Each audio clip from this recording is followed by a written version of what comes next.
He was in a hurry, and because I guess it was raining, he wanted to get this undercover. So you weren't here when Dylan came down here? He's a friend of mine. Sure. You don't get rid of friends. This is Jim Brenner, a farmer living in the remote Utah desert. Police don't know it yet, but he's showing them the exact building where a missing teenager was murdered just days earlier. 19-year-old Dylan Rounds had left his family to go work on his farm, but after being spotted buying supplies at a local shop, he would vanish without a trace. Strangely, no one in the small, quiet town seemed surprised. Apparently, this was not uncommon. I told that kid to stay the hell out of Montello. But that whole town, it's a crazy place. Some other guy pointed a gun in my freaking face.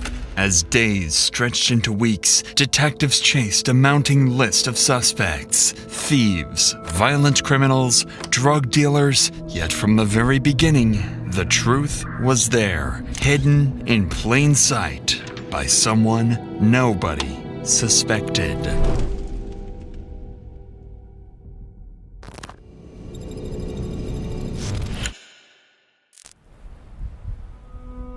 It all began on a quiet evening when police received calls from a concerned family member reporting their son, Dylan Rounds, missing from his farm in Utah. They hadn't heard from him in over 2 days, and when they went to his property to check, there was no sign of him anywhere. A deputy was dispatched to Dylan's farm to meet with his family, but on his way there, he was stopped by a neighbor of Dylan, claiming he might know what happened to him.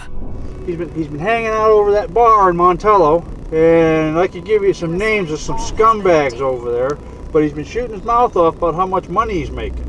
And there's one guy, Chase Ventra. He's over there, and he can do anything he wants. He's been robbing, stealing, and everything, and the Elko County Sheriff won't do anything about it. And if you talk to his mother, she knows more about it, but he run into Chase on the Tacoma Road the other day, and Chase kind of scared him a little bit. What's your last name again, Jim? Brenner, Jim Brenner. Well, I'll let you get down there before they disturb the crime scene. Okay, thank you. As the conversation ended, Jim Brenner's strange remark about a crime scene left the deputy curious, since no crime was yet confirmed. It was an unsettling comment that would soon become a disturbing reality. Oh, I smell something. There's something dead in there. For now, though, the deputy took note of this information and continued towards Dylan's farm to speak with his family.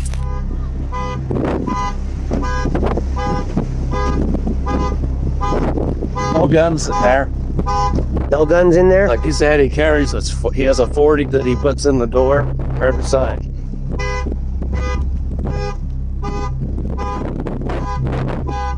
Did you just pop the back window? I broke it out. At first glance, Dylan's red Ford truck appeared oddly abandoned, bearing signs of minor damage. But what concerned his father the most was that Dylan's guns had mysteriously vanished from the trailer, a detail that was strange on its own. Wanting to learn more about Dylan, the deputy turned to speak with his mother. She had her own troubling information to share about Dylan's recent run-in with a local criminal. What does he farm for out here? Himself. What does he farm for? Grain or? Yeah, grain. Grain? Yeah. James stopped me when you guys went around me, was talking to me. He said that you knew something about a run-in he had with a guy named Chase? Yeah, on Wednesday, but they told me that's normal, so... I know a lot of the people that he named from Montello are not good people. I only know of them from what people say. Dylan's mother confirmed her son had, in fact, encountered Chase Venstra recently, the same person Dylan's neighbor had earlier described as a local thief and criminal. Given what the deputy learned so far, it seemed like Dylan might have unknowingly placed himself in danger. At just 19, he purchased 640 acres of land with his grandfather for an estimated $200,000 to $300,000 and built a reputation for his ambitious dreams of running a huge farm. But according to his neighbor, Dylan's confidence may have made him a target, as he often frequented rough local bars and talked openly about his financial success. After rehashing some more details with Dylan's parents, the neighbor, Jim Brenner, and his close friend, Donald Haitley, arrived to help. Both men knew Dylan well. Jim was living in a trailer near Dylan's farm and occasionally helped him with chores. And Donald was a longtime friend of the family and a supportive mentor to Dylan's farming ambitions. But unbeknownst to everyone at the time, both men knew something more about Dylan's disappearance. Something they weren't ready to share yet. I did get a few. Okay. Last location was 15.4 miles from the Beltline Tower, which puts him on this back road. So would that hit him walking? Okay, that's, I know my son, and that's the shortest route to his camp. If he walked, That road ends right out here. if he walked, he would have come this corner, cut across this field. But that's his closest cell phone, Pete. Not in town, it's out here. Off of that road. The back road into the compound. Can we go down to where it is? Yeah. What time was that? Does it tell you? And that was at 14:58. So right after So you dropped, just before 3 o'clock. right after you left. So he must have pulled in right behind you, dropped off the grain truck, and I'm telling you, I bet you he took off walking. How do you get to that road from? So we don't have to go all the way back to Lucerne Pond and over. No, I guess Perfect. okay. Following this lead, they quickly headed to the shed area to investigate. That's when they discovered the first troubling sign of foul play. Dylan's boots were found stained with blood, discarded about 100 yards south of the shed. The deputy immediately secured the boots to send them off for DNA testing and called another deputy to help search the shed and the surrounding property. However, they had no way of knowing that the biggest clue they were looking for was submerged 20 feet deep in a pond nearby. There's just some boots out there they've only been out there for a day or two. You didn't see anybody else around here? I left here about 1:30, went over to Don's, and I was there until about 9 o'clock at night. And when I come back, that truck was here. It's just one thing after another. But he's a friend of mine. Sure. You don't get rid of friends. Those two boots out there, they're brand new. Like they've only been out there. They're the same color leather as your boots, and they're the same ones he wears. So we're just curious of why his boots would be out there. Same size he wears. They've only been out there probably for a day or two. He might have threw him out there. Yeah, maybe he did. Well, does he know that's a dump out Yeah. there? He does? He's got electronics and shit in there. Maybe, I don't know. 'Cause like I say, he was here. He had to have been here. Brought the truck here. Yeah. Huh, that would make sense. Based on Jim Brenner's timeline, whatever happened to Dylan likely occurred between 1:30 p.m. and 9 o'clock p.m., the hours when Jim left the shed to visit his friend, Donald Hately. Police quickly verified Brenner's timeline with his friend Donald, who confirms that they had dinner together during that time. With Dylan's exact movements still unclear, deputies requested a helicopter to scout the area from above, looking for any trace of Dylan. So who owns this right here? That's the guy that he is a partner with. This is where he dropped the grain truck off. Where's this grain truck? It's back into that silver building there. So the big one. Yep. You want to go up higher, Mike, or you could, please? Do the nice high orbit. You can look at everything with a camera, and then we'll come back down and see if we see anything with her. After a full sweep of the surrounding area, no sign of Dylan or any indication of where he might have gone was found. In the following days, the search efforts continued, and Daniel's family alongside local volunteers joined in. But despite their best efforts combing through the area, they too came up empty.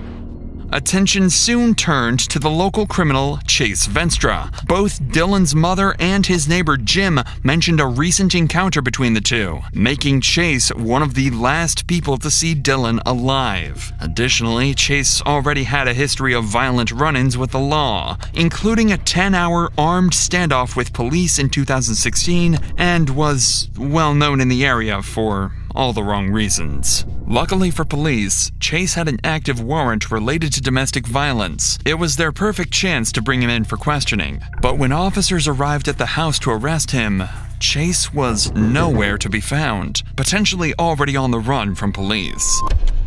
Officers quickly began searching the town, asking if anyone had seen Chase recently. Locals directed them to the Montello Cowboy Bar, a place known to be frequented by Chase. Following this lead, officers headed to check the bar, where they would soon learn that Dylan and Chase's encounter may have been more dangerous than anyone realized.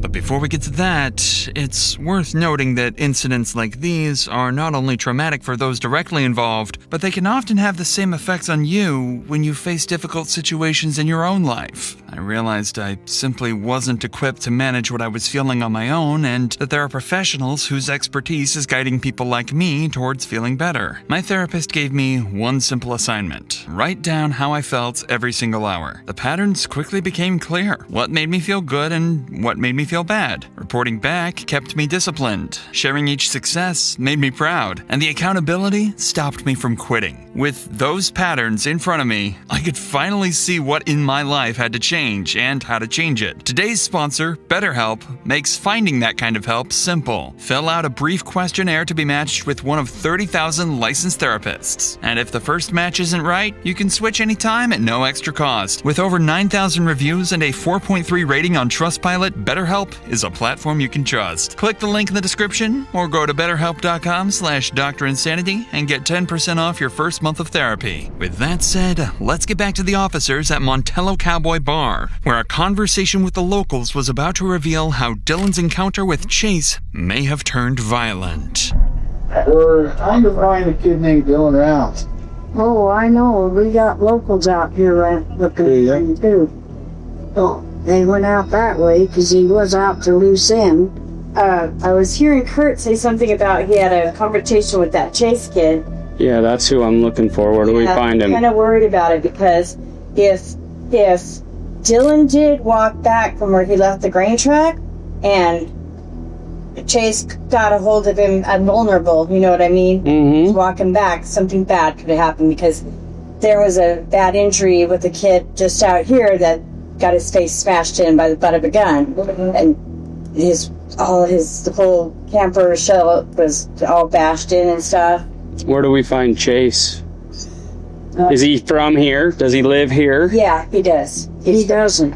He's from around here. This is where he hangs out. He was staying out here, and he was... Where was he staying at? Big thief in town, and so everybody was after him, and they finally told him to get the hell out of town and stay there. Of course, he came back because he was just seen out here.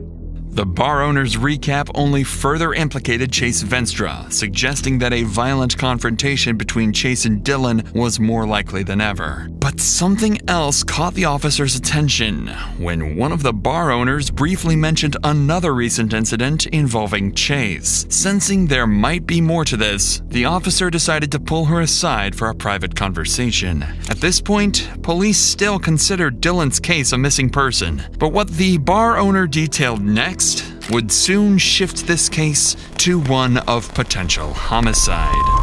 Why was Chase and him having an issue, do you know?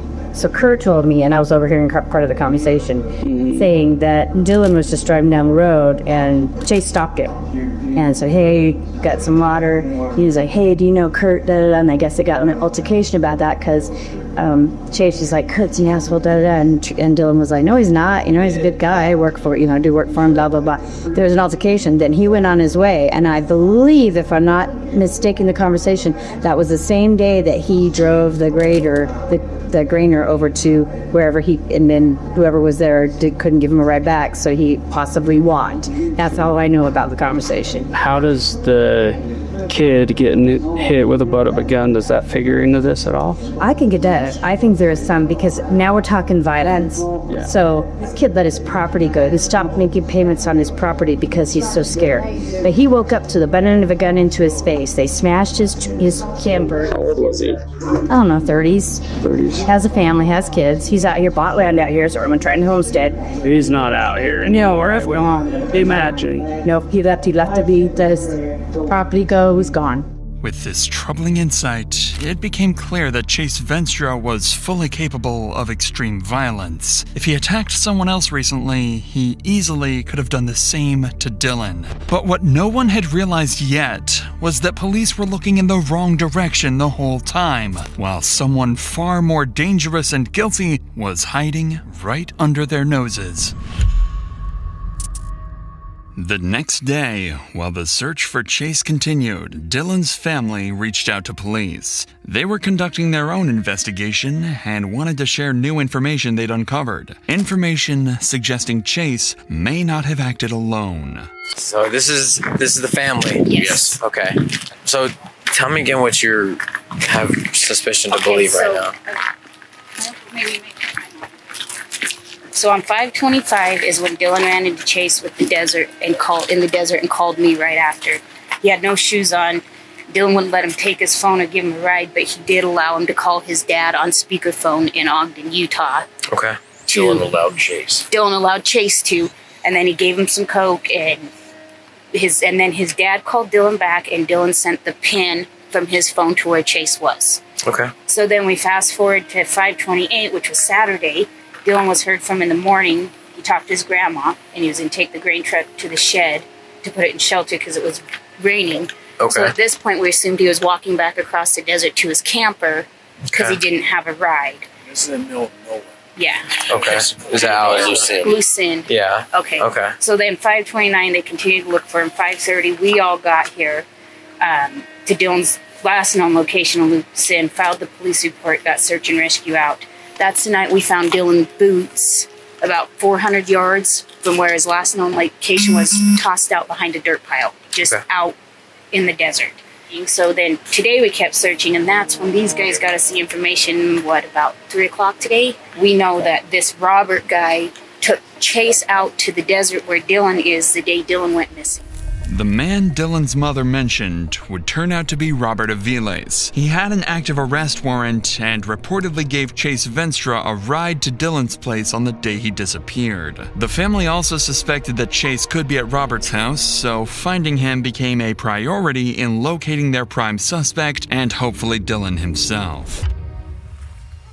Officers quickly moved to track down Robert Aviles, and their first stop was Robert's residence, where they came into contact with his mother. He's singing in danger. I don't know who that would be. Okay. I'm sorry, but I have no idea. He's supposed to be hanging out with a guy named Chase. And Robert. Okay, I don't know.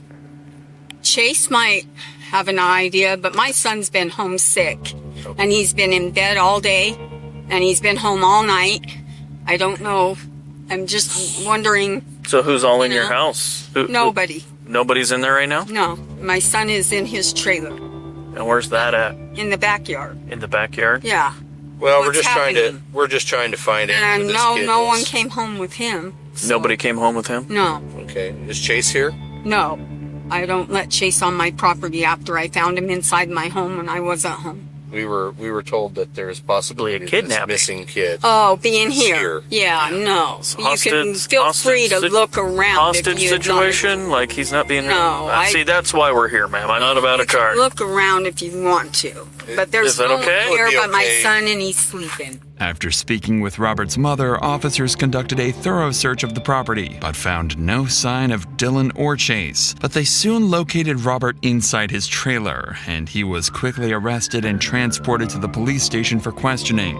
When detectives placed Robert in the interrogation room, they expected resistance and lies, but instead, Robert didn't hold back.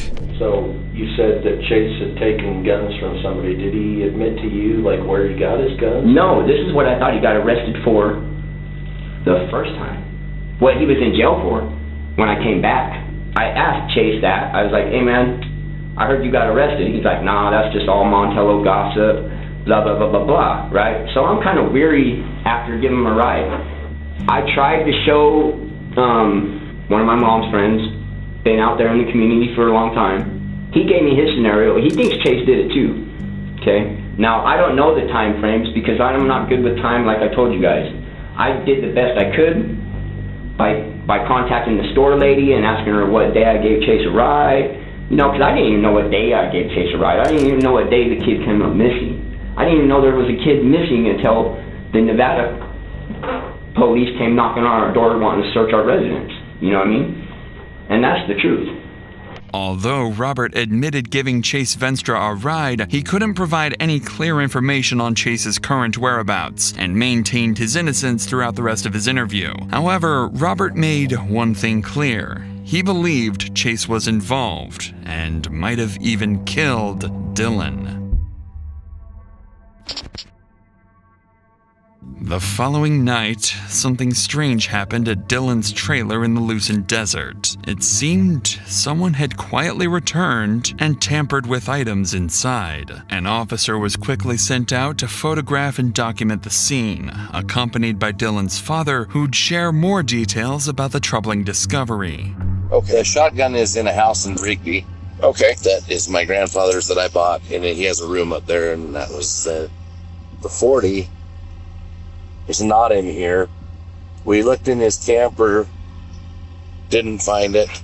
No key fob for the truck, so when I broke the window, the alarm went off, we undid the battery.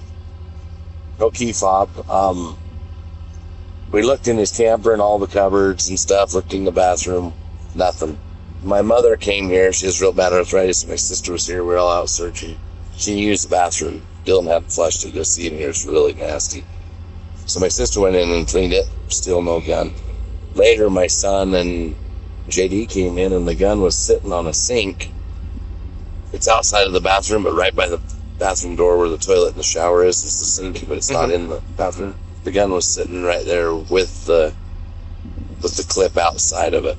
Okay. Sitting there. So my son and JD didn't think much of it.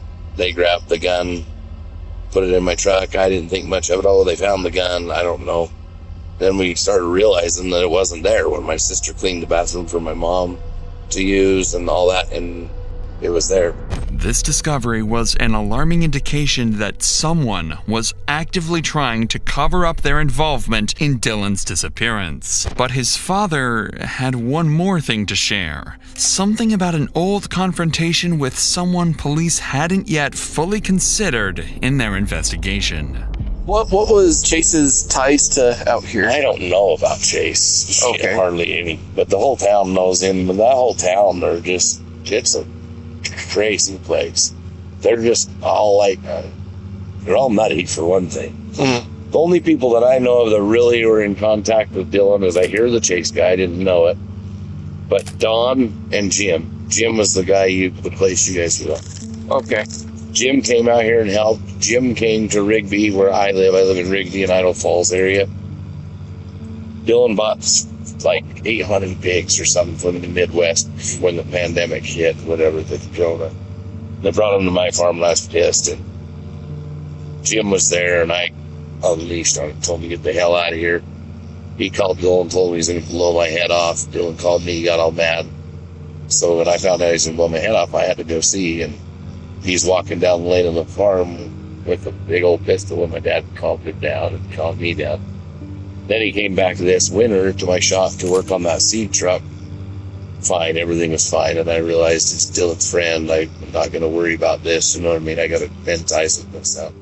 According to Dylan's father, there were no further escalations after his confrontation with Jim Brenner at the time. At this point, no one had any real reason to suspect Jim Brenner or Donald Hately. After all, they'd been actively helping the family, joining search and rescue efforts, and fully cooperating with police. However, the confrontation described by Dylan's father was serious enough for the officer to take note of it. After leaving the scene, he passed this information to detectives, prompting a deeper look into Jim Brenner's past, and what detectives uncovered wasn't entirely unexpected. A criminal past including convictions for aggravated assaults and multiple weapons charges, as well as a pre-existing federal active warrant for being a restricted person in possession of a firearm. Brenner's violent history and his close proximity to Dylan's farm were enough for detectives to flag him as a person of interest, alongside their primary suspect, Chase Venstra. The following day, officers moved quickly to serve Brenner's arrest warrant and bring him in for questioning. They soon spotted him casually heading back towards the grain shed with his close friend, Donald Haitley. What could I do for you guys? Well, we just had a couple things we wanted to talk to you about. We're still trying to figure stuff out, and just have you guys heard or seen anything these days? Anything new? This trash over here. I know names. I know people. I know nobody seems to want to listen to me. I get you a seat. They're the ones coming over stealing shit. Are they? Yeah.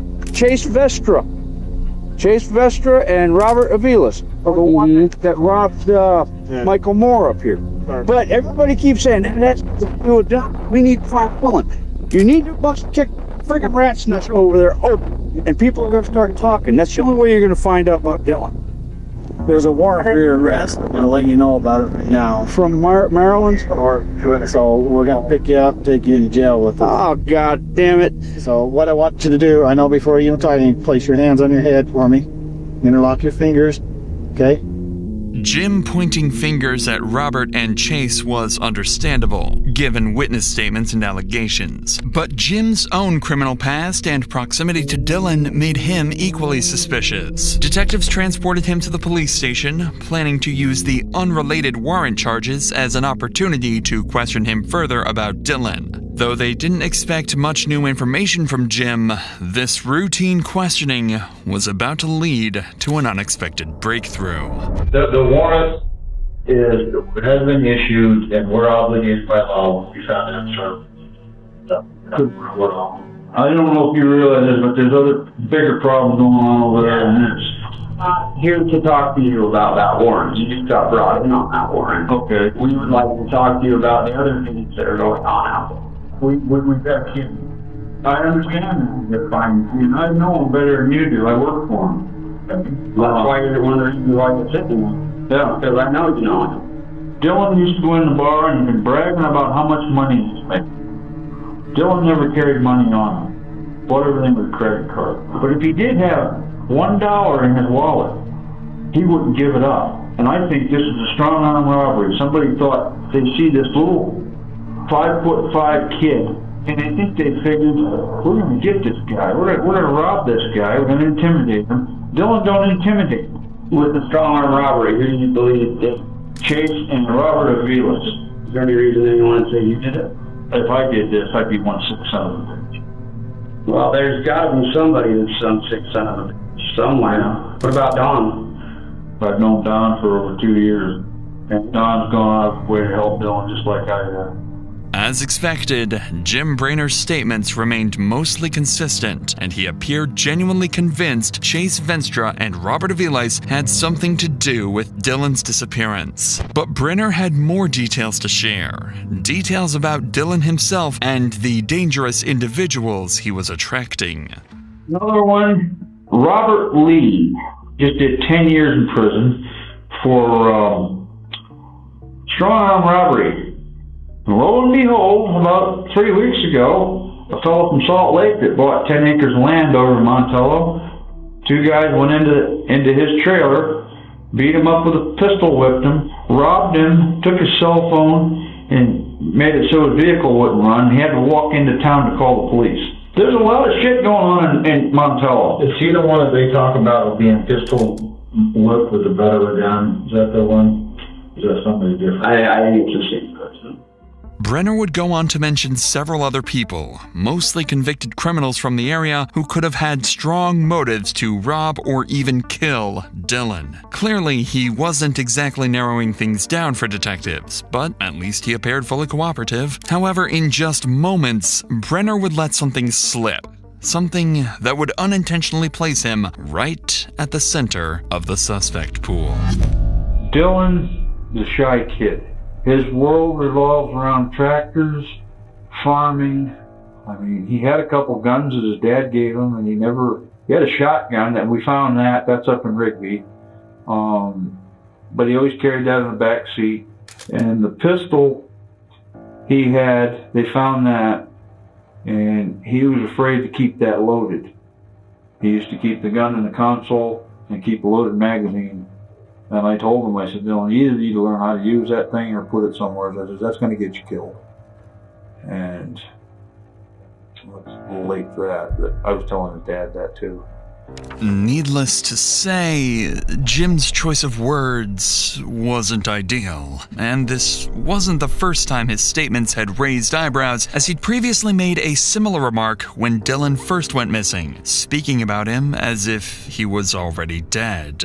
Although several days had passed and the possibility of foul play was growing, detectives still found his comments odd. But with the rest of Brenner's interview yielding nothing new, investigators booked him into jail on his unrelated firearm possession warrant, giving them time to further investigate any possible involvement.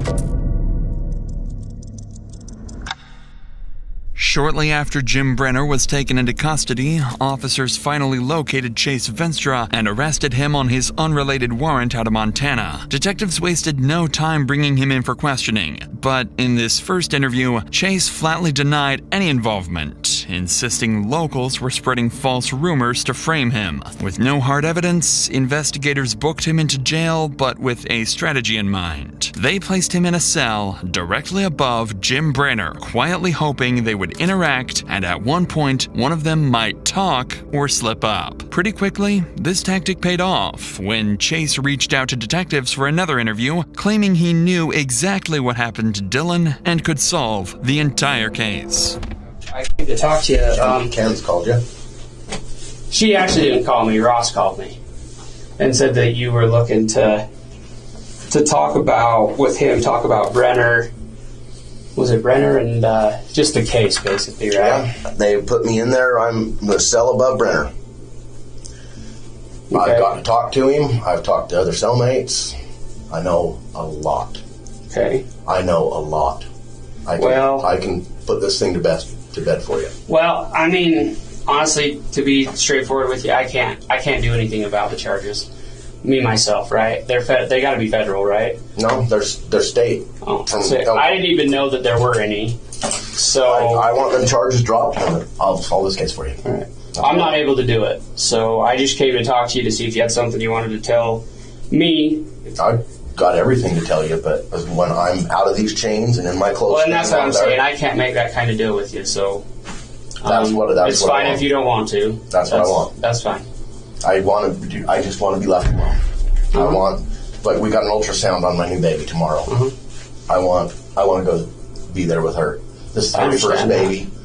I'm applying for a job with the state out there. I hope you get it. I'm done with this thing. I've been dragged through the mud with this thing with Dylan. I know how it happened, where it happened, when. I know what was used, where it's at. Okay. I put this whole thing to bed for you guys. Well, okay. And I hate to. I wish you could, but there's not anything I can offer you. Yeah, I hate to be that way with you, but I've got to look out for me. Unfortunately for detectives, their strategy backfired. Now Chase wanted to bargain his freedom in exchange for information he claimed to have. But investigators had little reason to trust Chase, and without an agreement to drop his gun charges, the interview ended without providing any new leads. On June 28th, exactly a month since Dylan went missing, police were called out after a witness reported finding something suspicious in the desert. A burial site with clear signs of something dead inside. Oh, I smell something. Somebody came in and opened it. It wasn't like this. This wasn't here either. Oh. Okay, go ahead and step away. There's something dead in there. Yeah. Yeah, he killed it, poor baby. He killed it. Yeah, so this is the only one that you found, huh? Okay. Yeah, but it wasn't like this yesterday, though. Okay. Somebody came and opened it. Yeah. So how did it look like? This was flat, so this was on top, and then there was another wood. Hey man. So There is a grave, but there appears to be maybe 2 dogs, maybe 2 or 3 dogs. Yeah, that's not a human. Yeah, 2 or 3 dogs inside. It looks like it's been here for some time. But the person, the RP is telling me that it didn't look like this yesterday, that somebody had come over and opened it up for some reason. I do have some footprints around this too. The burial site contained dead dogs buried beneath. Not exactly what police were expecting, though it meant there still might be hope for Dylan. Just as the investigation began to settle back into a frustrating standstill, police received a call from someone they knew well. Jim Brainer's close friend, Donald Hately. He'd been around since the early days of the search, helping the family and cooperating with officers, but now, weeks into the investigation, he wanted to speak with investigators claiming he had important information to share, something he'd kept hidden ever since Dylan vanished. Detectives immediately arranged to meet with Donald, where they would finally uncover one of the first truly damning clues in the case. Oh, I'll tell you something. Okay. I really don't think it has anything to do with anything. You guys found ammunition and stuff with Jim's. Yeah.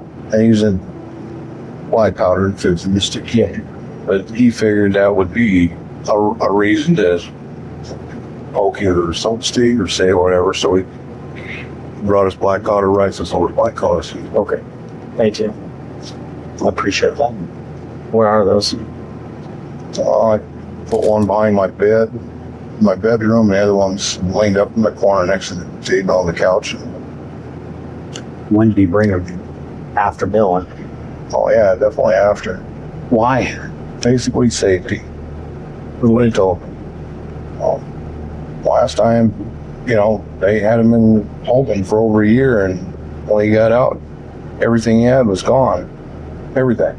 I can't ask you what's going through Jim's head at that time, but what's going through yours when he brings you his rifles and a 6-gun? Honestly, it looked like he was scared that, you know, he was going to be detained for 6 months or a year and lose everything he had. He said, no, but he had no idea what happened to his horses last time. Okay. All his gun, everything he owned disappeared. So why do you think he's going to get detained, or why does he think he's going to get detained for 6 months? Just because he's a felon and he could be held. Yeah. So he knows he's a felon, he knows he shouldn't have them, and so he... Well, I don't know. You know, according to him, a black powder primitive weapon is not considered a firearm. Now, if he'd brought me a firearm, I'd have said no. Okay. So sometime after, Dylan, do you remember how long after? I mean, it's only been 3 weeks now. That seems like forever. I wish that kid had just come walking down the road starting to kick his mud. I wish too. But the longer this goes, the less likely that looks. Yeah. Donald's admission couldn't have come at a worse time for Jim Brainer. Although Donald explained that Jim hid the guns at his place out of fear of losing them, the timing was deeply suspicious. And for detectives, this was enough to place Brainer at the center of suspicion alongside Chase Venstra. Following this discovery, the firearms were seized and Jim Brainer picked up an additional firearm possession charge, keeping him in jail as the investigation continued. But detectives still lacked concrete evidence against anyone, and crucial DNA results from the bloody boots found near the shed were yet to return. It seemed like the case might stall for a while.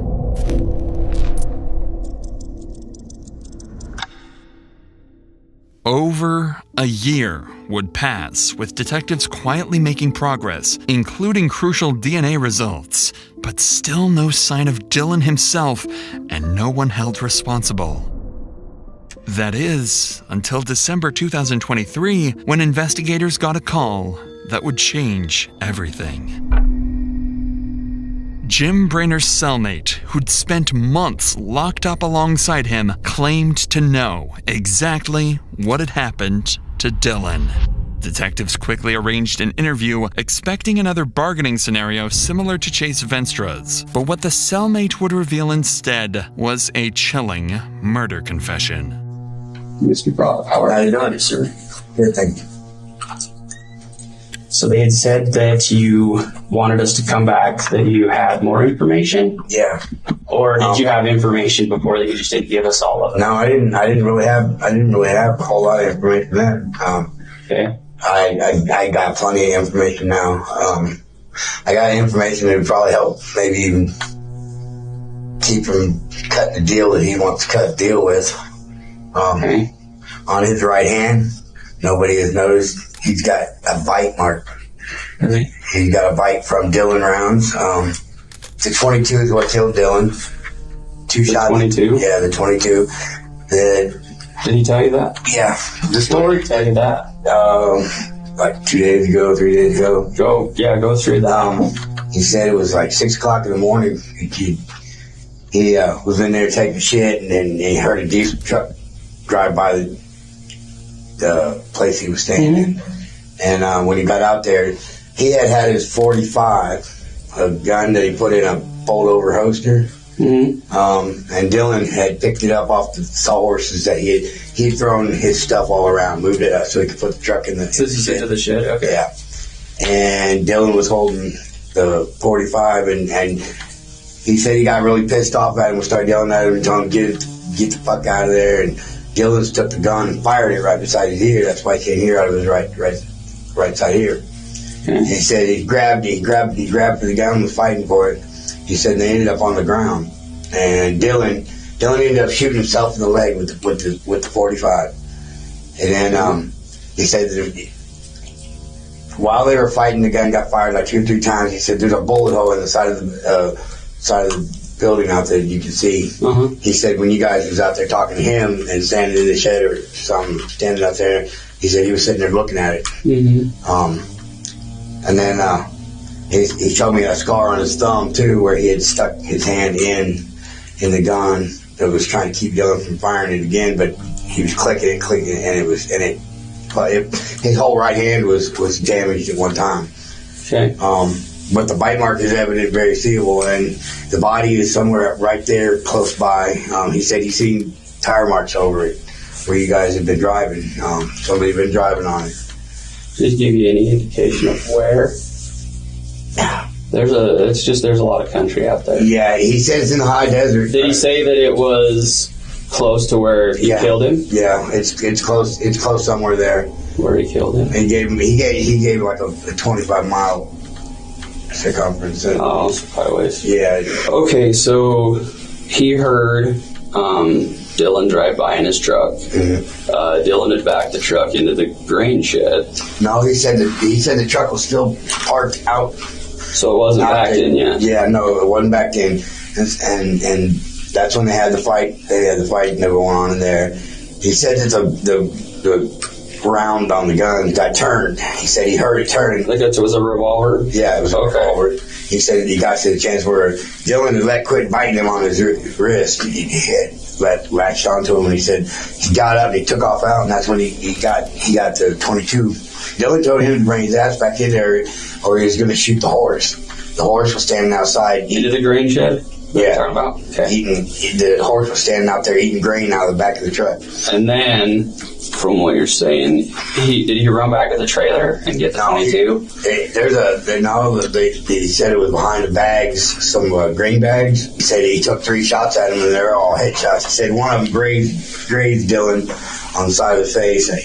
He pointed just like this to the side of his face, so it could have been red. I couldn't tell you if it was right side or left side. But then he said 2 more shots and shot Dylan in the head. And that killed him? Yeah. And then what did he do? Then he said he burned all his clothes. He said after he took care of everything, he burned all the clothes. The revelations from Brayner's cellmate were chilling, to say the least. According to him, the argument that ended Dylan's life stemmed from Brayner being irritated with Dylan for repeatedly using the shed he considered his own workspace. After killing Dylan, Brenner attempted to cover up his crime by loading Dylan's body onto a backhoe, burying him deep in a remote stretch of the desert nearby. He then concealed the guns at Donald Hately's place and discarded Dylan's phone in a nearby pond, unaware it had recorded a damning, irrefutable proof of his crime.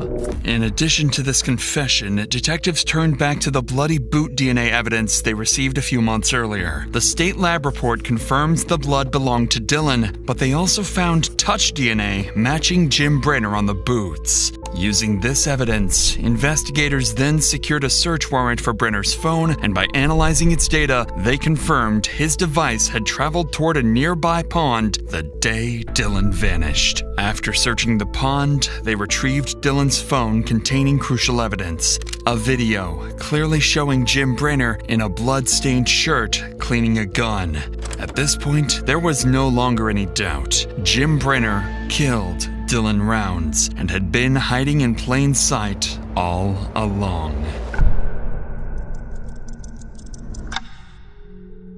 Despite the overwhelming evidence, Brenner still sought to negotiate. Prosecutors were preparing for an aggravated murder trial, but still lacked Dylan's body, so Brenner offered prosecutors a deal. He would reveal the location of Dylan's body in exchange for reduced charges. In spring of 2024, Brenner guided law enforcement to Dylan's remains in the Lucin Desert. The burial site was several miles from the Greenshed property and was so well hidden that investigators had driven over the spot during earlier searches without noticing it. Inside the grave, they located Dylan's skeletal remains. Only bones and fragments of his clothing survived. On May 15th that same year, Brenner pled guilty to second-degree murder and 2 counts of firearm possession in exchange for dropping charges of desecrating remains and an unrelated aggravated assault case. On July 1st, Brenner was sentenced to 1 to 15 years for second-degree murder and 2 additional 1 to 15-year sentences for the firearms charges.